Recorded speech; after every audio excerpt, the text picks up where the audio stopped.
विधिवन निगदाधिकरणम नाम का अधिकरण आरंभ होता है।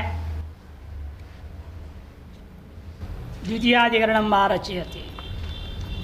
ऊर्जो अवरुद्ध्या इत्येष विधिवन निगदो न किम यूपौदुम्बरदा स्तौति स्तौति वा तद्विधित्सया चतुर्थ्या फलता लाभात् यूपौदुम्बरदा फलम ऊर्जो अवरोधम कथयन् कथं स्तुति परो भवेत् अस्तुतौदुम्बरत्वस्य अविधानात् कस्य तत्फलम् अर्थद्वैदे वाक्यभेदस् तेन स्थावक एव सः। कहते हैं ऊर्जो अवरुद्ध्यै, ऐसा कोई एक मंत्र है, इत्येष मंत्र, इसको निगत मंत्र कहा जाता है। निगत मंत्र उनका नाम है, उन मंत्रों के समूह का नाम जो सूक्तवाक मंत्र होते हैं। सुष्ठु वदति इति सूक्तवाक, सूक्तवाक मंत्र विशेषों की संज्ञा है। याज्ञिकों ने अपने ओर से नाम रखा है सूक्तवाक नाम के मंत्र समूह। तो सूक्तवाक मंत्रों के समूह का नाम निगत होता है, निगद इत्युच्यते है। या निगत मंत्र का प्रसंग है। और निगत मंत्र को क्या माना जाए? विधि परक लिया जाए या अर्थवाद परक लिया जाए? पूर्व पक्ष कहता है ऊर्जो अवरुद्ध्या इति एष विधिवत निगदो न किम। और निगत जो है विधिवत नहीं है क्या? या है यूपौदुम्बरदा स्तौति स्तौति वा तद्विधित्सया। यूप को उदुम्बरदा जो कहा गया था वह अस्तुति है, माने विधि परक है, या स्तुति है माने अर्थवाद परक है। क्योंकि उदुम्बरदा का विधान उससे पहले वाक्य में नहीं है, कहीं भी नहीं है कि विधान करने की इच्छा से उसको हम इसको अर्थवाद मानूंगा तब अन्यत्र विधि हो जाएगा। ये विकल्प उठाया। तब पूर्व पक्षी कहेगा चतुर्थी विभक्ति है ना, अवरुद्ध्यै चतुर्थी है, आपनोति फल प्राप्ति की बात कह रहा है वाक्य में। इन वह शब्दों से मालूम होता है फलता लाभात यूपौदुम्बरदा फलम।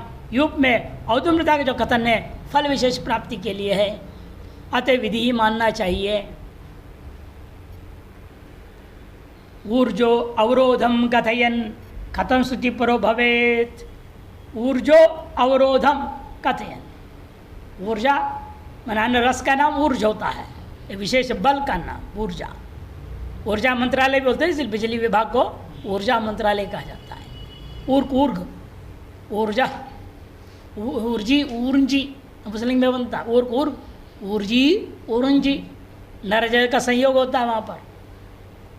तो वहाँ पर जो रूप बनता है ऊर्ग का अर्थ होता है विशिष्ट शक्ति विशेष। वह विशेष तो यहाँ लेंगे खाए बेगान रस से उत्पन्न जो शक्ति विशेष है वह अवरुद्ध्यै इत्यादि जो पाठ है कथयन, कथन स्तुति पर भवेत्। स्तुति पर कैसे हो सकता है? वो तो फल पर कथन है, और फल कहाँ होगा? विधि के साथ जोड़ेगा ना, इसे विधि वाक्य मानना चाहिए, सिद्धांत की नहीं है। अस्तुत उदुम्बरत्वस्य अविधानात् कस्य तत्फलम्। अस्तुत जिसकी स्तुति न हो, ऐसे उदुम्बर का जब विधान ही नहीं हुआ है वह फल किसका कथन करोगे? फल वैसी का होगा ना जो विहित हो, विहित का ही फल कथन होगा, उसी का स्तुति होगा। जिसकी स्तुति नहीं है अतः इसका विधान नहीं है, अब फल किस में अन्वय करोगे? इसलिए अर्थद्वैत है, यही दोनों अर्थ कर दो, इसको स्तुति पर भी मान लूँगा और विधि पर भी मान लूँगा, तो वाक्य भेद दोष हो जाएगा। अर्थद्वैदे वाक्य भेद स्यात् तेन स्थावक एव सः। इसलिए इसको स्थावक मानना ही, स्तुति परक मानना ही उचित है, उन्हें अर्थवाद मानना ही ठीक है।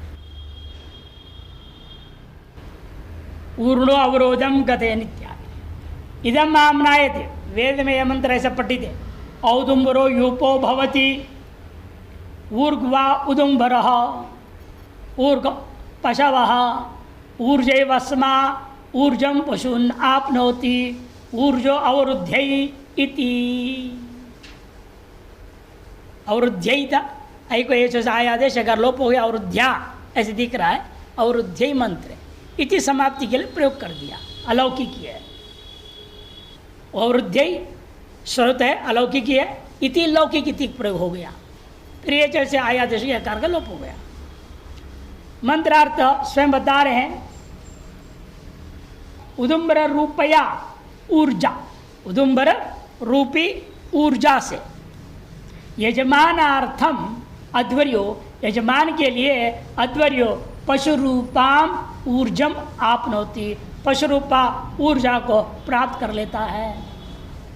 ततो यूपस्य औदुम्बत्वम ऊर्जा संपादनाय संभवति, वह यूप में उदुम्बरत्व जो है रूपी ऊर्जा का संपादन करने के लिए ही यह संभव होता है। इत्यर्थ ये मंत्रार्थ है। अन्य औदुम्बरो यूपो भवति, यूप जो है उदुम्बर, उदुम्बर मैंने कौन सी लकड़ी, गूलर, गूलर लकड़ी को उदुम्बर कहते हैं संस्कृत में। गूलर लकड़ी का ही यूप बनाना चाहिए। औदुम्बर यूपो भवति, उदुम्बर लकड़ी गूलर लकड़ी का यूप है। विधि नहीं है यहाँ पर, भवती बोल रहा है, लटलकार है, भवेत नहीं, विधि नहीं है यहाँ। ऊर्ग्वा उदुम्बर, क्यों यूप को उदुम्बर से क्यों बनाया जाए? स्वयं गूलर ही ऊर्जा का रूप है। ऊर्ग्वा उदुम्बर, ऊर्कः पशवः, और पशु भी क्या है? ऊर्जा के लिए ऊर्कः प्रयोग हो गया, ऊर्जा पशवः वैदिक है, ज को का करके प्रयोग कर दिया। पशु भी कैसे हैं? ऊर्जा रूप ही है। ऊर्जैव अस्मा ऊर्जम पशुन आपनोति, अस्मै यजमानाय, इस यजमान के लिए ऊर्जा युक्त ऊर्जा रूपा पशुओं को ही वह प्राप्त कर लेता है। अध्वर्यो ऊर्जो अवरुद्ध्यै, ऊर्जा रूपी फल प्राप्त कराने के लिए। इस प्रकार के मंत्र है, उसका समुदितार्थ इन्होंने दे दिया, मिला जुल करके अर्थ कर दिया। हाँ, अमृत शब्द विधेयो अत्यंत सारभूत, नहीं, अमृत शब्द विधेयो अत्यंत सारभूत सूक्ष्मो अन्न रस ऊर्ग उच्चते। ऊर्ग किसका नाम है? कहते हैं अमृत शब्द का विधेयभूता, अत्यंत जो सारभूत है, सूक्ष्म है, खाए पिए का रस है। आपके अंदर जो ऊर्जा दिखती है, शक्ति सामर्थ्य दिख रहा है, ये क्या है? खाए पिए के ही सारभूत तत्व है। वह सूक्ष्म है, दृश्य नहीं होता। जैसे अंग्रेजी में क्या कहेंगे? एनर्जी है ना, एनर्जी है। जैसे खाएंगे पिएंगे सात्विक वर्ष बहुत एनर्जी रहता है, तामसिक खाएगा तो खाते ही नींद आने लगे, कई घंटों तक आलस भी बना रहेगा उसका। रजगुणी खाएंगे तो लड़ाई पिटाई करना शुरू कर देगा, रजगुण ज़्यादा बढ़ जाएगा। सात्विक ठीक रहता है। अमृत शब्द विधेय अत्यंत सारभूत सूक्ष्म अन्न रस का ऊर्ग उच्चते है, उस ऊर्ग नाम से कहा गया संस्कृत में। उडुम्बर रूपया ऊर्जा, वहाँ लेकिन आप उपमा से करें तो जो उदुम्बर लकड़ी है, लकड़ी को भी ऊर्जा कह दिया। उडुम्बर रूपया ऊर्जा, तृतीया है। उदुम्बर रूपा ऊर्जा के द्वारा यजमान जो है, यजमानार्थम, यजमानाय अस्मय है ना, यजमानाय यजमान के लिए अध्वर्यो जो ऋत्विक विशेष है वह पशु रूपाम ऊर्जम आपनोति, पशु रूपा ऊर्जा की प्राप्ति करा देता है। ततो यूपस्य औडुम्बरत्वम ऊर्जा संपादनाय, से यूप में उदुम्बरता के साथ बनाया जाएगा ताकि उस यूप में भी ऊर्जत्व का संपादन करने के लिए होता है। संभवती इत्यर्थः। अत्र अवरुद्ध्यै इति तादर्थ्य चतुर्थी, अवरुद्ध्यै जो चतुर्थी है वह तादर्थ्य में चतुर्थी है, तया फलत्वम गम्यते, इसे चतुर्थी के माध्यम से फलत्वर्थ निकल आता है। धन लाभाय राजसेवा, जैसे होता है धन लाभाय राजसेवा, लाभाय चतुर्थी जो अधिक रहा है वो क्या बता रहा है? फल बता रहा है। धन लाभ रूपी फल के लिए ही राज सेवा कर रहा है। जैसे यह चतुर्थी तादर्थ धन लाभ रूपी प्रकृति के लिए ही है, तथा इसलिए यहाँ पर भी उसी प्रकार से मान लो। तादर्थ दर्शनात् न च फल परस्य वचनस्य स्थावगत्व विजुते। फल परक वचन को स्तुति परक ले जाना उचित नहीं होता, अर्थवाद कह देना इसको ठीक नहीं है, इसको विधि मानना चाहिए। अन्यथा स्वर्गामित्यस्यापि ज्योतिष निज फल परस्य वचनस्य स्थावगत्व विजुते। अन्यथा स्वर्गामित्यस्यापि ज्योतिष्टोम स्थावगत्व प्रसंगात्। जैसे आप बोलते हो ज्योतिष्टोम ने स्वर्गामो यजेत, वहाँ फल परक वचन है, वो फल परक वचन है, फिर वो भी स्तुति परक हो जाए, वो भी अर्थवाद हो जाए, फिर विधि नहीं रहेगा वो। इसीलिए आपको इसको विधि ही मानना चाहिए। यदि प्राप्ते ब्रूमः, तो सिद्धांत देता ऐसा नहीं है। अयम ऊर्जो अवरोध कस्य फलम। ये जो ऊर्जा का अवरोध है यह किसका फल है बताओ, किस फल के लिए कर रहे हैं आप? कस्य फलम किम अविहितस्य औदुम्रत्रस्य उत विहितस्य। विकल्प उठाया, अविहित उदुम्बर का फल बता रहे हो, विहित उदुम्बर का फल बता रहे हो। न आद्य अनुष्ठान मंत्रेण द्रव्य मात्रात् फल अनुत्पत्ति है। अनुष्ठान के बिना द्रव्य मात्र से विधान में विधि मात्र से द्रव्य का विधान कर दिया।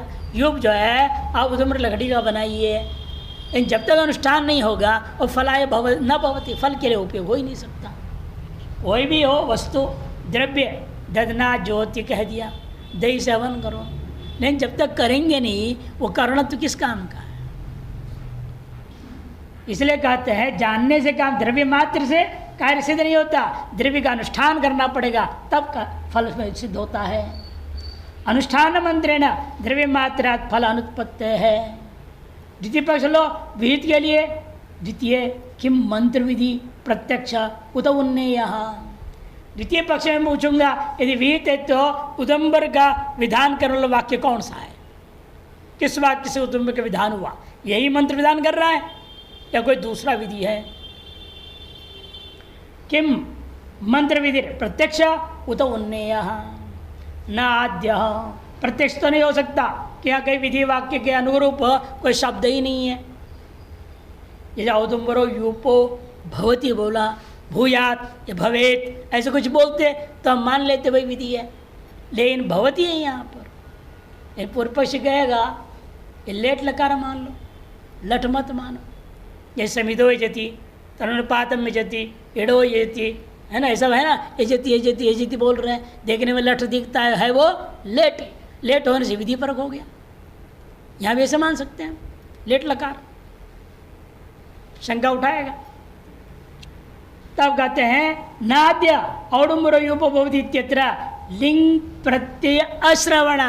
देखो ये लेट लकार नहीं मान रहे हैं, यहाँ लिंग के अनुरूप अर्थ वाला प्रत्यय है ही नहीं। लिंग प्रत्यय अश्रवणात् भवती को लेट लकार मान के व्यवस्था भी आप दे नहीं सकते। ये सभी ने वहाँ पर क्या माना, उसको लट लकारी माना है। और द्वितीय पक्ष माने फिर महिष के तरह उन्नयन कर लो, वो आप वो कर लेंगे विधित्व का। द्वितीय स्तुत्या समुन्नेय। द्वितीय पक्ष लोग हैं, उन्नयन कैसे करेंगे? स्तुति के द्वारा विधि की कल्पना करनी पड़ेगी कि आप इसको स्तुति मान रहे, न चाहत स्तुति मंगी करोशी। और यहाँ आप पूर्व पक्षी स्तुति स्वीकार नहीं कर रहे हो, आपने तो विधि पक्ष घटाया ना, आपने इसे विधि पर घटा रहे हो, स्तुति पर मान नहीं रहे हो। और ये मंत्र के द्वारा साक्षात प्रत्यक्ष विधि न होने के कारण से उन्नयन करना है तो स्तुति द्वारा ही कल्पना करना पड़ेगा विधि को, और आप स्तुति मानते नहीं, इसे विधि ही नहीं रह जाएगा। अथोच्चेत विधि ना यूपौड मृत्युम स्तूयते। विधि के द्वारा यूप के औदमृत्यु की स्तुति की जा रही है, तत्फलंच जो है अवबोध देते, और बाद में उसका फल का बोध भी करा दूंगा। दोनों में कल्पना करूंगा। एक ही वाक्य दो काम कर रहा है, क्या काम करेगा? पहले विधि भी कर देगा और फिर उसके बाद में वही वाक्य स्तुति भी कर देगा। कभी एक वाक्य से दो दो अर्थ कर देना, यह वाक्य भेद दोष होता है, यह आप नहीं कर सकते। तथा फल विधि, इसलिए कह दिया तत्फलम च औपदिति तर्हि वाक्यम भिद्येत, वाक्य भेद दोष आ जाएगा। ततः फल विधिवद निगद्यमानमपि शानच प्रत्यय हुआ, निगद्यमानमपि एतद् वाक्यम स्थावकम एव, इसे फल विधिवन निगद्यमानमपि एतद् वाक्यम स्थावकम एव, फल विधि के समान यह वाक्य भी, निगद वाक्य भी वो जो है स्थावक माननी चाहिए। अत्रैव गुरुमतेन पूर्वोत्तर पक्ष आह, अब फिर इस अधिकरण को भी गुरुमत के दृष्टिकोण से पूर्व पक्ष और सिद्धांत पक्ष को घटाना चाहते हैं अन्य प्रकार से। आपनोति पर जोर देंगे ये, आपनोति विधित्वस्य वादत्वस्याप्यनिर्णयात् न प्रमाद चौदनेत्येतन न वादो ह्येकवाक्यता। आपनोति यह शब्द सुन करके लगता है विधि है, लगता है ये विधि वाक्य, लेकिन निर्णय नहीं कर सकते आप विधि करके, या आपनोति लट लगा रहे हैं, उसको विधि पर ले जाना पड़ेगा। और अर्थवाद करके भी साक्षात आप नहीं बोल सकते। वादत्वस्यापि अनिर्णयात, न विधित्व का निर्णय कर सकते हो न अर्थवादत्व निर्णय नहीं कर सकते, दोनों ही निर्णय हो सकता, ये पूर्व पक्ष कहता है। अतएव न प्रमाचोदना, इसलिए वेद में जो विधियों को आप प्रामाणिक मान रहे हो, प्रामाणिकता ही भंग हो जाएगा। यदि चेन न इते तन्ना, इसको हम अर्थवाद वाक्य मानेंगे। क्यों? एक वाक्यतः, विधि के साथ एक वाक्यता प्राप्त हो जाता है, अतः इसको अर्थवाद ही माना जाएगा। ऊर्जम पशुन आपनोति इत्यस्य अपूर्वार्थत्वात् विधित्वम प्रतिभासते। ऊर्जन पशुन आपनोति, ये जो हिस्सा है इस वाक्य में मालूम हो रहा है अपूर्वार्थ का बोध करा रहा है, इसलिए विधित्व मालूम होता है। लेकिन लिंगाद्य भावात अर्थवादत्म, लिंग तव्य तव्य अनियर इत्यादि व प्रत्यादि भी नहीं है, ये विधि पर कहो, अतएव इसको लगता है ये अर्थवाद हो सकता है। अतः संदिग्ध, इसलिए यह संशय हो गया। संदिग्धत्वात् न प्रामाण्यम चोदनया, संदिग्ध होने के कारण से हम प्रामाण्यता स्वीकार नहीं कर सकते विधि में, यदि पूर्व पक्ष। तो सिद्धांत कहता है एक वाक्यत्व लाभेन अर्थवादत्व निर्णीयते, एक वाक्यत्व के लाभ होने से अर्थवादत्व निर्णय होता है। अतः प्रमाणम चोदना इति राद्धांत, इसलिए विधि जो है वेद के प्रामाणिकता के लाभदायक है। तृतीयाधिकरणम आरचेति हेतुमन निगदाधिकरणमिति, हेतुमन निगदाधिकरणम, हेतुवाचक शब्द को लेकर विचार करेंगे निगद वाक्य में। तेन ह्यन्नमिति प्रोक्तो वादो हेतुरुतस्तुति हिनाश्रुता हेतुतातः शूर्पादन्यच्च साधनम, शूर्प साधनता श्रौति नाश्रौत्तैः सा विकल्प्यते, अतो निरर्थको हेतुः श्रुतिस्तस्मात् प्रवर्तिका। कहते हैं तेन ही अन्नम प्रोक्तो शूर्पेण जुहोति तेन ही अन्नं क्रियते, ऐसे वाक्य कहा गया है। सूप से हवन करता है, सूप से हवन कब होता है? लाजा हवन शादी में करते हैं, विवाह में क्या होता है? सूप से हवन होता है। तब होने वाली पत्नी की जो भाई होता है साला, वो आकर के वहाँ ऊपर से वो डालता है, लाजा को डालता है, नियम है सूप से हवन करना। शूर्पेण जुहोति, उसे क्या लाभ होता है? हाँ, वाक्य तेन ही अन्नं क्रियते, उसे अन्न का संपादन हो जाता है, अन्न की वृद्धि होगी। अब यदि सन्यासी हो जाए तो अन्न की वृद्धि कैसे होगी? खेती तो करेगा नहीं, गृहस्थी हो जाएगा तो अन्न की वृद्धि तो होगी। इसे शूर्प से हवन कराते हुए कह रहे, शूर्प से तुम हवन करके इस विवाह का संपादन करने से अन्न की वृद्धि होगी। शूर्पेण अन्नम इति प्रोक्तो, ऐसा वाक्य आया है, वहाँ यह अर्थवाद माने जाए वादो हेतु उत स्तुति ही। इतुक्त जो वाद है वो हेतु पर होने से विधि मानना चाहिए या स्तुति मानना चाहिए, अर्थवाद मानना चाहिए। इतुक्तो वादो हेतु उत स्तुति। पूर्व पक्षी कहता है ही न श्रुता हेतुता, ही के द्वारा हेतुता श्रवण हो रहा है, अतः शुर्पाद अन्य साधनम, शुर्प से अन्य साधन को व्यावर्तन करने के लिए यह विधि मानना चाहिए, नियम विधि हो जाएगा। तब सिद्धांति कहता है शुर्प साधनता श्रौति और अश्रौति सह सा न विकल्पित। अश्रौति साधनों के साथ उसका विकल्प की प्रसक्ति नहीं हो सकता है, प्राप्ति नहीं है। अतो निरर्थको हेतु से हेतु परक लेना यहाँ निरर्थक है। श्रुति तस्मात् प्रवर्तिका, इसलिए प्रवृत्ति का स्तुति को यहाँ पर मानना चाहिए, अर्थवाद वाक्य मानना चाहिए इसको। इदम आमनायते शूर्पेण जुहोति तेन ह्यन्नंग्रियता इति अयम अर्थवाद विधेहे शूर्पे हेतुत्वेन अन्वेति। यह अर्थवाद जो है कौन सा अर्थवाद है? तेन ही अन्नं क्रियते। ये जो अर्थवाद को विधेयभूता जो शूर्पेण जो तृतीया है, स्पष्ट तृतीया अंगांगी भाव निर्णय हो रहा है और शूर्प में उसको हेतुत्वेन अन्वय कर लिया जाए। ही शब्द से हेतुवाचित्वाद, ही शब्द को अधिकतर लोग हेतुवाचक के लेते हैं। यस्मात् अन्न साधनम तस्मात् शूर्पेण, ऐसा अन्वय करो, जिसलिए अन्न का साधन है इसलिए शूर्प से होतव्यम इत्युक्ते यद यद अन्न साधनम दर्भी पिठरादि तेन तेन सर्वेण होतमिति लभ्यते।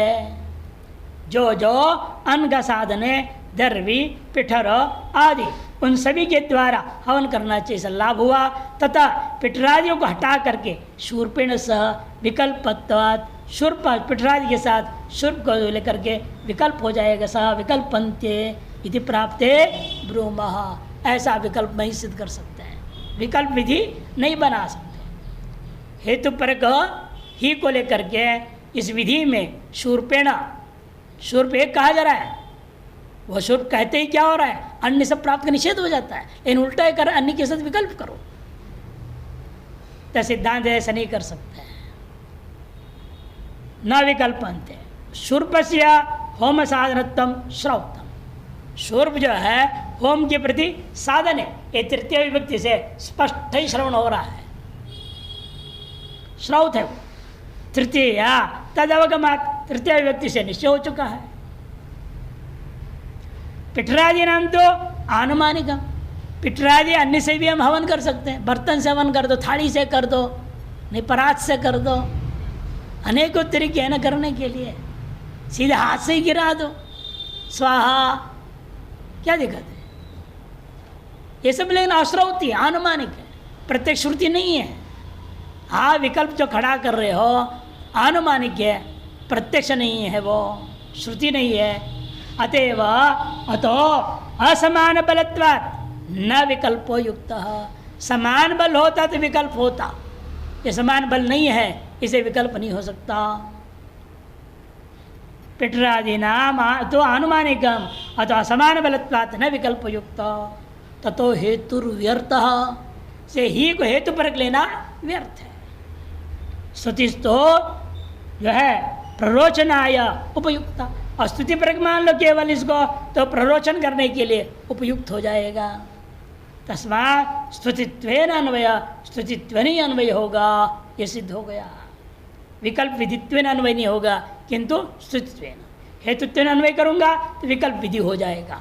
हेतुत्वेन अन्वय न करके स्तुतित्वेन अन्वय कर दूंगा, विकल्प पक्ष खत्म हो जाएगा, अर्थवादता स्थापित हो जाता है। अब अंतिम अधिकरण इस्पाद आता है, चतुर्थाधिकरणम आरचेति, मंत्राधिकरणम इसका नाम है, इसका नाम है मंत्राधिकरणम। मंत्र ऊरु प्रतस्वेति किम दृष्टैक हेतवः यागेशूत पुरोडाश प्रतन्नादेश्च भासकाः ब्राह्मणेनापि तद्भानात् मंत्रा पुण्यैक हेतवः न तद्भानस्य दृष्टत्वाद् दृष्टं वरमदृष्टतः। मंत्र उरु प्रदस्व इत्यादि, उरु प्रदस्व ऐसा एक मंत्र है। कोई मंत्र विशेष है, वो कहता है उरु मने बहुत, बहुत फैलाओ, प्रदस्व फैलाओ, खूब फैलाओ, ऐसा अर्थ है। इसको कहाँ ले जाएंगे, कहाँ संबंध जोड़ेंगे? प्रतन्नादेव कहते किम अदृष्टैक हेतवः यागेशु उत पुरोडाशः। केवल अदृष्ट एकमात्र कारण है इसका, यागों में ये मंत्र बोलने से अदृष्ट पैदा हो जाएगा, अथवा पुरोडाश मात्र के लिए है ये, पुरोडाश मात्र के लिए है ये, या सकल यागों में कथन कर से अपूर्व उत्पत्ति के लिए है। पूर्व पक्ष सकल यागों में प्रयोग कर दो, अपूर्व उत्पत्ति हो जाएगी। सिद्धांत ये नहीं, पुरोडाश मात्र के लिए। प्रतनादेश भासकाः ब्राह्मणे नापि तद्भानात्, ब्राह्मण भाग से भी यही अर्थ मालूम हो रहा है। अतः मंत्राः पुण्यैक हेतवः, मंत्र के पुण्य मात्र के लिए है। न तद्भान से दृष्टत्वात्, नहीं कह सका, आप ऐसे नहीं बोल सकते कि यह भान तो स्पष्ट दृष्ट है, और जहाँ दृष्ट फल है वह दृष्ट कल्पना करना उचित नहीं है। दृष्टम वरम अदृष्टतः, दृष्ट फल मानना ज्यादा श्रेष्ठ होता है अदृष्ट फल की कल्पना की अपेक्षा से। नियम है ना, पहले शुरू में आया था, दृष्ट फल कत्वे सति अदृष्ट फल कल्पनाया अन्यायत्वात्। उरु प्रदस्वित्ययं कश्चिन् मंत्रः, तस्ययम् अर्थ, उसका यह अर्थ है भो पुरडाश त्वं ऊरु, ऊरु मने विपुलता, यथा भवति तथा प्रसर इत्येवम् आदियो मंत्राः। भो पुरडाश, तुम विपुल भाव से युक्त होकर के सर्वत्र फैल जाओ, विपुलतया यथा भवति तथा प्रसर, आधिक्यता से युक्त जैसे हो सके वैसे तुम फैलो। ऐसे पुरडाश से प्रार्थना कर रहे हैं, ये तो पुरडाश की स्तुति किया जा रहा है, ये विधि का बनेगा यहाँ पर। इत्यम आदि मंत्राः याग प्रयोगेषु उच्चार्यमाण, यागों के प्रयोग काल में उच्चार्यमाण है, इसलिए अदृष्टमेव जनयन्ति, अदृष्टि उत्पन्न करेंगे, ये पूर्व पक्ष कहेगा। न तो अर्थ प्रकाशनाय तदुच्चारण, किसी पदार्थ विशेष का प्रकाशन करने के लिए मंत्र नहीं है। कि मंत्रों का मुख्य प्रयोजन क्या बता दिया था, और संग्रह में क्या बोले थे, प्रयोग समेत अर्थ स्मारकः मंत्राः, प्रयोग में संवेद पदार्थों के स्मरण कराने का काम ही मंत्रों का। अब मंत्र बोलते जाएंगे, अपने आप एक एक पदार्थ क्रम स्मरण होते जाएगा। इसे मंत्रों को पहले से इस ढंग से रटाया जाएगा, तो मंत्र बोलते जाएंगे, अपने आप कर्मकांड करते जाएंगे। हम अगले का पदार्थ, अगला पदार्थ, अगला पदार्थ, क्रम से अपने धड़ाधड़ आ जाएगा। मंत्र बोलते जाओ, पदार्थ अपने आप उपस्थित हो जाएगा। ये मंत्र प्रयोग संवेद पदार्थों को स्मरण कराना ही मुख्य प्रयोजन है मंत्रों का। लेकिन यहाँ पर पूर्व पक्षी कहता है, यह इससे तो कोई पदार्थ स्मरण का विषय मालूम नहीं हो रहा है। न त्वर्थ प्रकाशनाय तद उच्चारणम, सकल यागों में इसका उच्चारण होता है और किसी पदार्थ विशेष का स्मरण कराने के लिए नहीं होता है। पुरुडाश प्रथन लक्षण से अर्थस्य ब्राह्मण वाक्य नापि प्राप्तत्वात्, क्योंकि यह पुरुडाश रूपी पदार्थ का प्रकाशन यहाँ हो रहा है, यह बात ब्राह्मण वाक्य से भी निश्चय हो चुका। मंत्र भी वही अर्थ बोले व्यर्थ हो जाएगा। ब्राह्मण भाग से निर्णीत अर्थ को ही मंत्र भाग भी कहेगा तो व्यर्थ हो जाएगा। अनुवाद क्या है, अप्रामाणिक हो जाता है। गुरु प्रतस्वेति पुरुडाशम प्रथयति ही ब्राह्मण वाक्यम, क्योंकि उरु प्रतस्व प्रतीक ले लिया मंत्र का, और इसकी व्याख्या ब्राह्मण ने स्वयं कर दी ब्राह्मण भाग में, पुरोडाशम प्रथयति, ये ब्राह्मण वाक्यम, ऐसे पूर्व पक्षी कहा। तो सिद्धांत नहीं तद्युक्तम, यह कहना ठीक नहीं। अर्थ प्रत्यायन से दृष्ट प्रयोजन से असंभव है सती केवलादृष्ट से कल्पयितुम अशक्यत्वा। अर्थ प्रकाशन रूपा दृष्ट प्रयोजन जब संभव है वह केवल दृष्ट रूपा एक कल्पना करना अनुचित होता है। तस्मात् दृश्यमान अर्थ अनुस्मरणमेव याग प्रयोगे मंत्रोच्चारण से प्रयोजनम।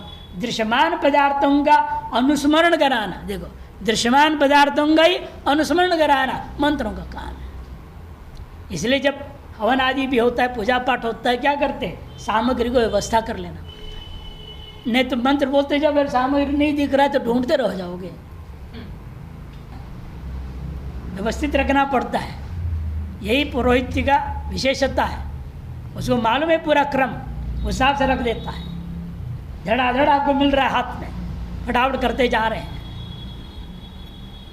और ज़्यादा सामग्री हो तो क्या करें, अलग अलग प्रकार के, इधर भी रखना पड़ रहा है उधर भी रखना पड़ रहा है, तो 2 चेड़े रखना पड़ेगा। वो निकाल के फटाफट हाथ पे देते जाएंगे क्रम से। उनको भी पूरा पदार्थ क्रम ज्ञान है। आप ये मंत्र बोल रहे तो क्या देना है उन्हें पता है, फटाक से उठा के देंगे वो।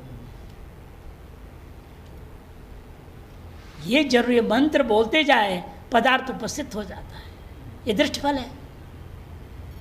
इसलिए कहते हैं तस्मात् दृश्यमान अर्थों के अनुस्मरणमेव याग प्रयोगे मंत्रोच्चारण से प्रयोजन। ब्राह्मण वाक्येनापि अर्थानुस्मरण संभवे मंत्रणैव अनुस्मरणमिति यो नियम तस्य दृष्ट असंभवात् अदृष्टम प्रयोजनमस्तु। ब्राह्मण वाक्य के द्वारा भी जहाँ अर्थ का अनुस्मरण संभव है वह मंत्रेरैव अनुस्मर्तव्यम, ये जो विधि कर दिया, नियम विधि कर दिया।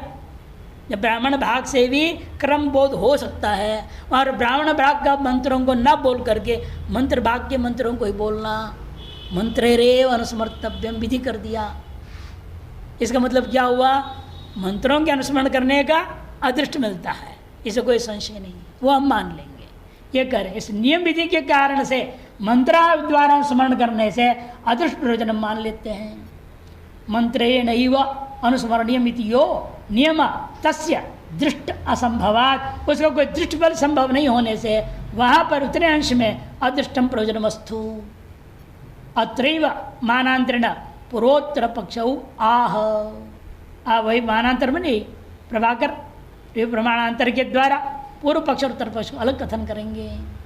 मंत्र ब्राह्मणयोर यद्वा कलह विनियोजने न मंत्र लिंग सिद्धार्थम अनुभक्ति तरद्यतः।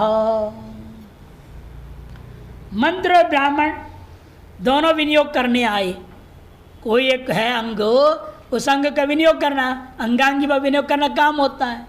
अंग का विनियोग हम ब्राह्मण से करें या मंत्र से करें, दोनों लड़ गए, दोनों एक ही अंग के बारे में कथन कर रहे हैं। ब्राह्मण भाग जिसको कह रहा है उसी को मंत्र भाग भी कह रहा है, तब क्या होगा। मंत्र ब्राह्मणयोर यद्वा कलहो, दोनों में लड़ाई हो गया, किस काम के लिए, विनियोजने, विनियोग करने में। तब न मंत्र लिंग सिद्धार्थम मनुवक्तिर इतरद्यतः, अनुवक्ति इतरद्यतः, अनु अलग कर देंगे, माया ले लेंगे, अनुवक्ति इतरद्यतः। ना कद ऐसा नहीं लड़ना, क्यों, मंत्र लिंग सिद्धार्थम एवं अनुवक्ति इतरत मने ब्राह्मण भागो यत, जिसलिए ब्राह्मण भाग जो है मंत्र भाग में सिद्धार्थ का ही अनुवाद करके विस्तार कथन कर दे रहा है। इसलिए ब्राह्मण भाग की अपेक्षा से मंत्र भाग प्रबल हो जाता है। ऐसी स्थिति में ये सार्वत्रिक थोड़ी है, जिनमें बात एक कही जा रही है उसी में शामिल, इसी वहाँ मंत्र बलवान है, अन्यत्र क्या है, ब्राह्मण बलवान है। कहीं ब्राह्मण बलवान हो जाता है, कहीं मंत्र बलवान है। जहाँ जहाँ विधि आएगा वहाँ ब्राह्मण बलवान हो जाएगा, जहाँ प्रयोग आएगा वहाँ मंत्र बलवान हो जाएगा। ये दोनों का जगह अपना अलग अलग जगह बलवत्ता है, दोनों सर्वत्र दुर्बल हो, दोनों में से कोई भी ऐसा नहीं होता। अस्य मंत्रस्य लिंगेन विनियोगे ब्राह्मण वाक्य, क्योंकि लिंग प्रमाण और वाक्य प्रमाण। लिंग प्रमाण क्या है, क्योंकि आपने कहा मंत्र किस काम का, क्या काम है, प्रयोग संवेतार्थ स्मारक मंत्र। प्रयोग में समय अर्थ को समझ मैंने प्रयोग काल में आने वाला है। लिंग प्रमाण वहाँ काम कर रहा है और ब्राह्मण तो वाक्य प्रमाण से विनियोग करेगा और लिंग प्रमाण की अपेक्षा से वाक्य प्रमाण विनियोग में दुर्बल है। श्रुति लिंग वाक्य प्रकरण स्थान समाख्यानाम पार दौर्बल्यम अर्थ प्रकर्षात कहा गया है। इसीलिए यहाँ अस्य मंत्रस्य लिंगेन विनियोगे ब्राह्मण वाक्यम अविवक्षितार्थम स्यात्, ब्राह्मण वाक्य वहाँ विवक्षितार्थ नहीं रहेगा। और वाक्य न विनियोगे, और वाक्य अगर विनियोग करोगे मंत्र लिंगम न विवक्षेत, मंत्र रूपी लिंग की विवक्षा नहीं करोगे। ये तो उभयो विरोधात, उभय में विरोध होने पर अप्रामाण्यम चोदनाया इति पूर्व पक्ष, अप्रामाण्य आगा विधि में ऐसे यदि पूर्व पक्ष कहे तब नायम विरोध प्रबलेन लिंगेन विनियोग सिद्धौ वाक्यस्य अनुवादकत्वात्। प्रबल लिंग प्रमाण के द्वारा जब विनियोग हो जाता है फिर वहाँ वाक्य प्रमाण अनुवादक होने से उसका प्रवेश ही नहीं रहेगा। इति राद्धान्तः। इस प्रकार से इति माधवीय जीवनी न्यायमाला विस्तरे प्रथमाध्यायस्य द्वितीय पाद परिपूर्ण हो। दूसरा पाद अर्थवाद पाद समाप्त हो गया। प्रमाण पाद पहले, अर्थवाद पाद दूसरा, और तीसरा पाद आएगा स्मृति पाद। स्मृतियों को लेकर विचार होगा। श्रुति स्मृतियों में परस्पर विरोध आदि हो तो उसे क्या समाधान देना है आपने। श्रुति अनुकूल स्मृतियों की व्यवस्था कैसे दी जाएगी, ऐसे विचार करने के लिए यह स्मृति पाद आरंभ होता है। तृतीय पाद से प्रथमाधिकरणम आरचेति, इसका नाम है स्मृत्यधिकरणम। स्मृत्यधिकरणम अष्टकादि स्मृतिर्धर्मे न मात्वं मानताथवा निर्मूलत्वान्न मानं सा वेदार्थोक्तौ निरर्थता वैदिकै स्मर्यमाणत्वात् संभाव्या वेदमूलता विप्रकीर्णार्थ संक्षेपात् सार्थत्वाद्यस्य मान्यता। अष्टका श्राद्ध नाम के एक श्राद्ध है। अष्टका श्राद्ध एक श्राद्ध होता है। अष्टका श्राद्ध के बारे में अष्टका तो समाख्याता सप्तम्यादि दिनत्रयम यह है। अष्टाका तो समाख्याता सप्तम्यादि दिनत्रयम, ये विधि है स्मृति में, स्मृतियों में है, वेद में कहीं इसका मूल नहीं है। इत्युक्त लक्षणे सप्तम्यादि दिनत्रय, दिनत्रय साध्य कर्म भेदे च तच्च आश्वलायन गृह्ये दर्शितम, और आश्वलायन गृह सूत्र में ये बात दर्शाया गया। तदपि इन्हें किन महीनों में किया जाएगा?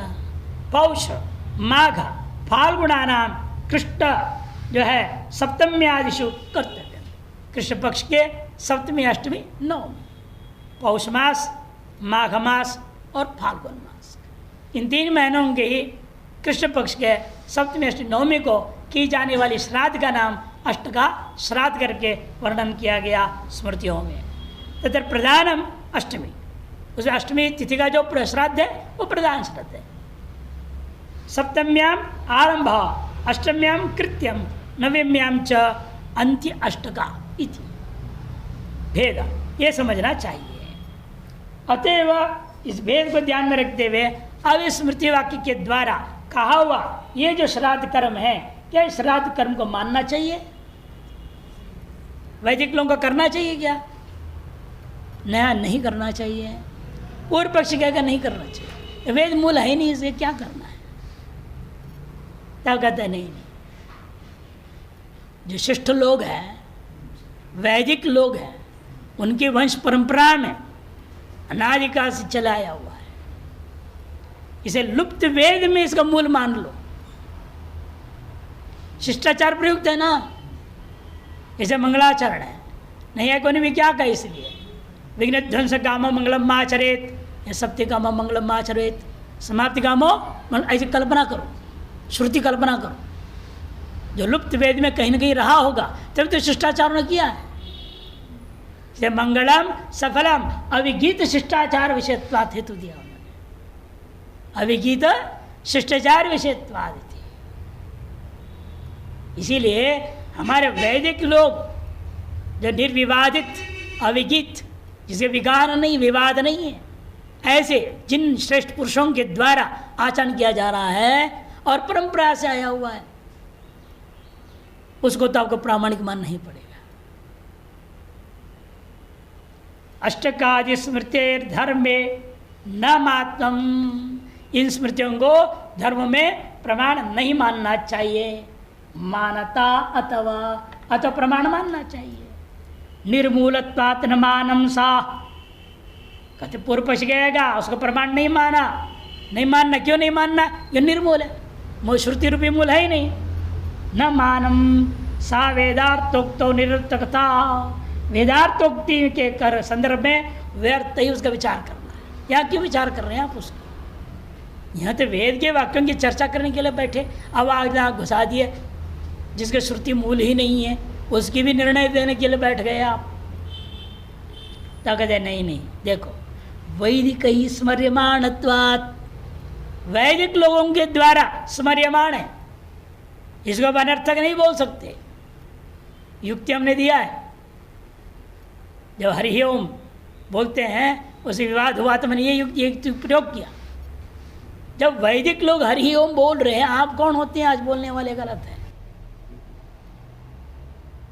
याज्ञिकों की परंपरा में सुप्रसिद्ध है, शिष्टाचार का विषय है, उसको आप खंडन नहीं कर सकते।